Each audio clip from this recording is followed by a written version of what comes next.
हमारे जो आवनारी पीढ़ी है, जो आने वाले बच्चे हैं, उनके हृदय में मंदिरों से धर्म पैदा होना, जागृत होना चाहिए, जागृत होना चाहिए, अवेयरनेस उठना चाहिए अंदर से। इतना ही करना है, जागरूकता करनी है।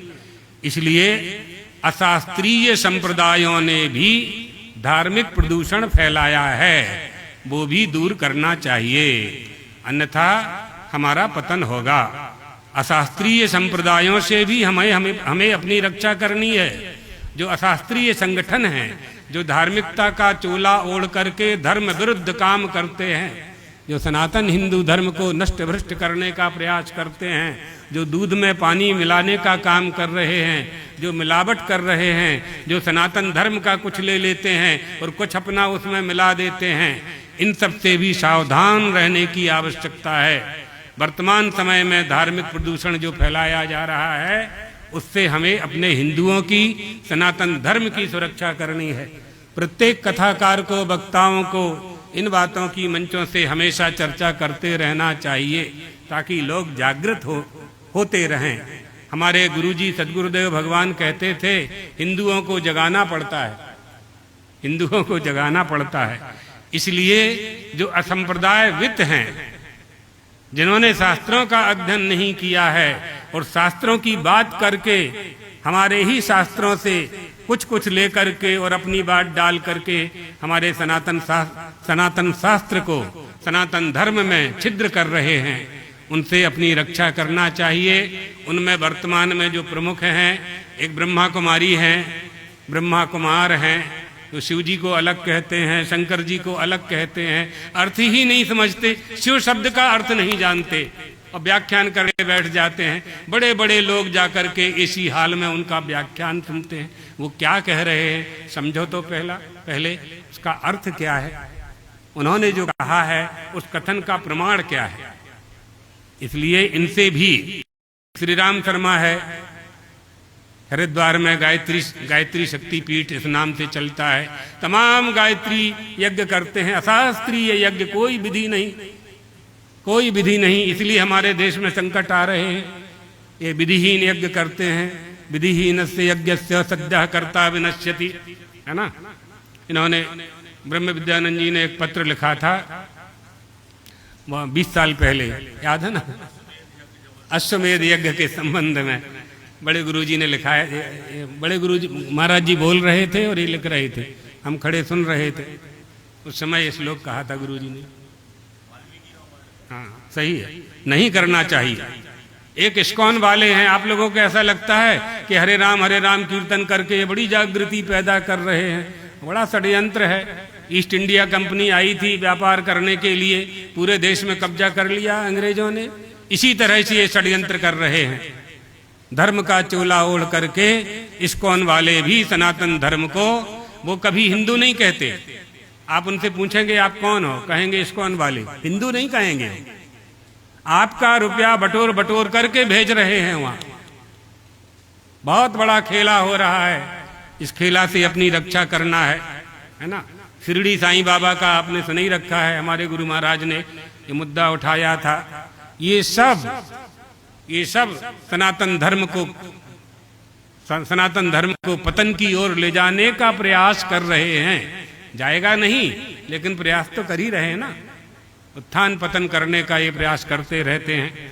गुजरात में वर्तमान में क्या 100, 200, 300, 40 साल से एक स्वामी नारायण संप्रदाय है। पहले तो ठीक ठाक रहे, अभी उन्होंने गड़बड़ी कर दी। वो कहते हैं हनुमान जी स्वामी नारायण के दास हैं। इस तरह से ये संप्रदाय वाले सनातन धर्म का नाम लेकर के और सनातन धर्म को ही तोड़ने का काम कर रहे हैं। इसी तरह से वर्ण व्यवस्था मानने न मानने वाले महात्मा और नेताओं, जिन्ना आदि नेता थे उस समय 1947 में का जाति पाति की करो विदाई। अब महात्मा भी कहने लगे, धार्मिक नेता भी कहने लगे जाति पाति की करो विदाई। तो जिन्ना में और तुम में क्या फर्क रह गया, क्या भेद रह गया? तुम झूठी हुई बात बोल रहे हो, अनुवाद कर रहे हो, आपका क्या है? आपने महात्मा होकर के क्या पाया? वर्ण व्यवस्था को समझा, उसकी वैज्ञानिकता को समझा नहीं समझा। इसलिए पाखंड का समूल विनाश होना चाहिए।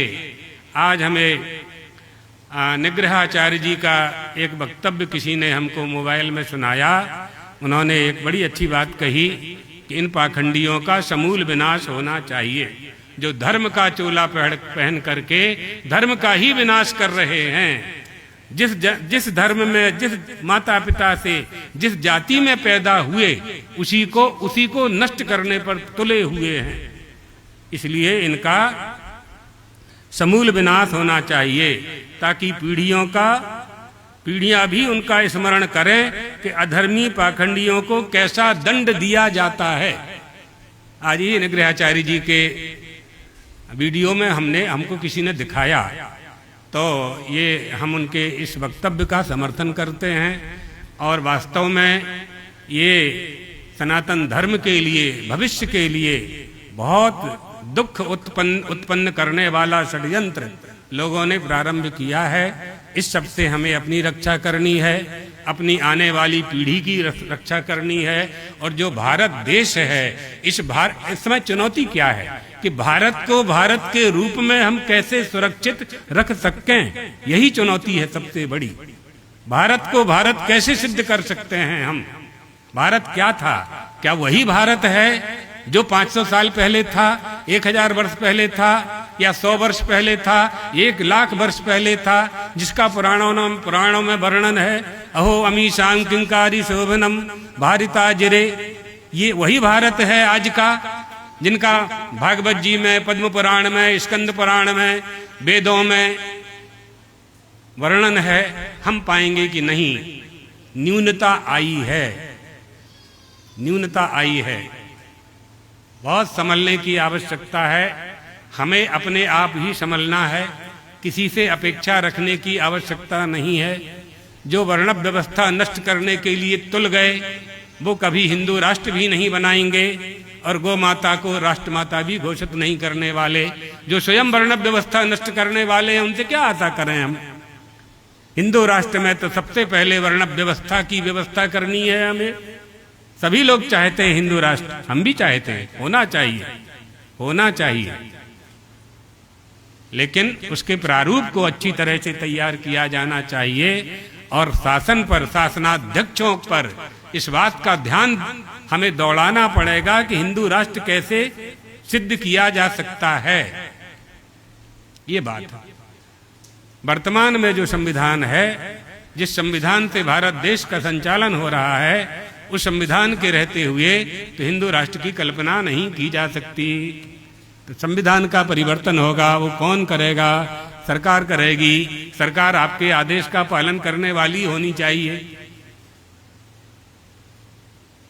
ये बहुत व्यवहारिक बातें हैं, लेकिन इनका संबंध बिल्कुल धर्म से जुड़ा हुआ है, सनातन से जुड़ा हुआ संबंध है, हिंदुओं से जुड़ा हुआ संबंध है, हमारे अंतःकरण की आध्यात्मिकता से जुड़े हुए संबंधित ये प्रश्न हैं। इनका उत्तर हमारे पास होना चाहिए और इनका उत्तर मिलना चाहिए, नहीं तो हमारा आध्यात्मिक पतन हो जाएगा। भौतिकवाद में भले ही हम आगे बढ़ जाएं, भौतिकता में, लेकिन आध्यात्मिक पतन हो जाएगा। और यदि हमारा आध्यात्मिक पतन हो गया तो भारत जो विश्वगुरु का जो सम्मान इसे प्राप्त है, भले ही कोई स्वीकार करे और चाहे न करे, हम लोग तो अभी भी मानते हैं कि हम विश्वगुरु हैं। तो उस संबंध उसमें दाग लगने लगेगा। इसलिए हमारी आध्यात्मिक शक्ति प्राप्त करने के लिए हमारी कुल परंपरा, धर्म की परंपरा, हमारे परिवार में जो परंपराएं चलती आई हैं, ऐसे समझ लो साईं बाबा का जन्म 1818 में हुआ और उनका शरीर चला गया 1918 में।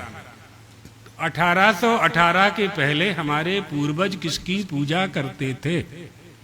इतनी सी बात समझ में नहीं आती। शताब्दी वर्ष था 1918 में। अच्छा, ऐसा जैसा भी हो, लेकिन उसके पहले कहाँ था? जन्म के पहले कौन सा धर्म था? हमारे पूर्वज किसी धर्म का पालन करते थे ना, तो हमारे पूर्वज उस साईं बाबा के पहले किसी न किसी धर्म का पालन करते थे, तो हम वो करेंगे कि साईं बाबा का मंदिर जो कहेगा वो हम करेंगे, वहां की समिति जो कहेगी वो करेंगे? यही सोचना है ना। इस्कॉन आने के पहले हम किसका भजन करते थे? हम उनसे राम राम करना सीखेंगे। उन्होंने श्री राम जय राम हरे राम कहां से पाया? क्या उनका केवल सड़क पे नाचने से हमारी संस्कृति को विकृत कर रहे हैं, है ना? सदाचार नहीं है।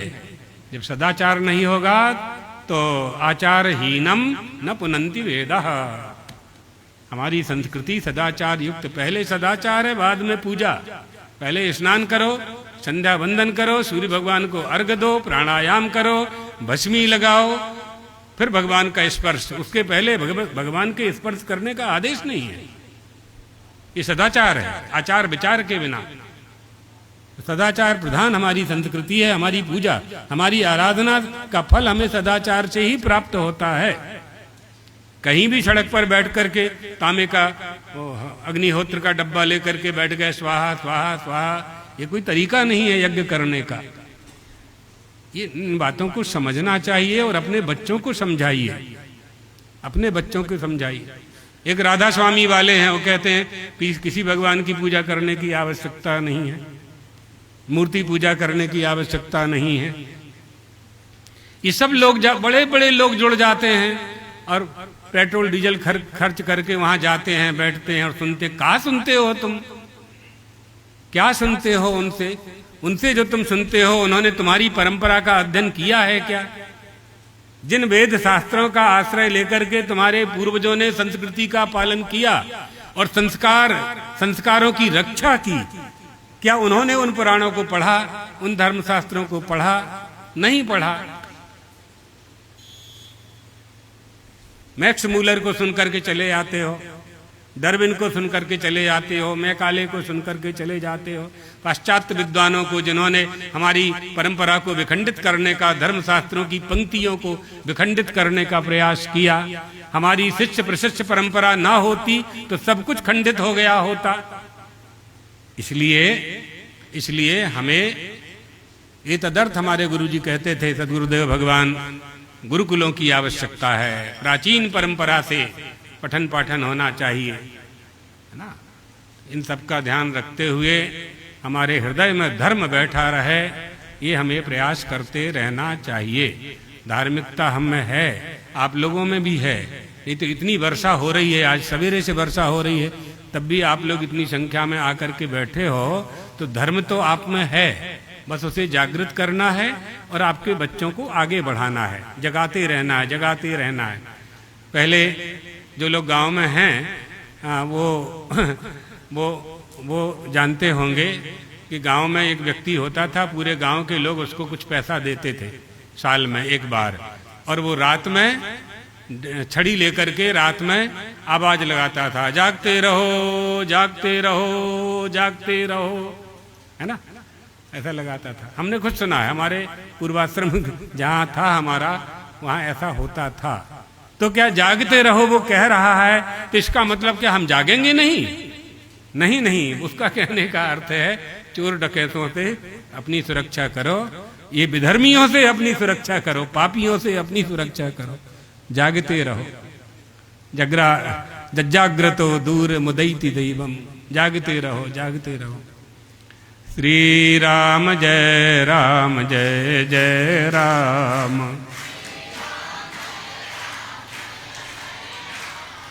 श्री राम जय जय राम।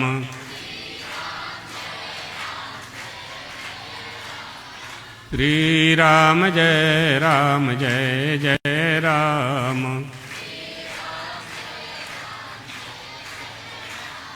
धर्म की अधर्म का, प्राणियों में विश्व का, गौ माता की, जगदम्बा महारानी की, आनंद कंद भगवान रामचंद्र की, पीठद्वयाधीश्वर सद्गुरुदेव भगवान की।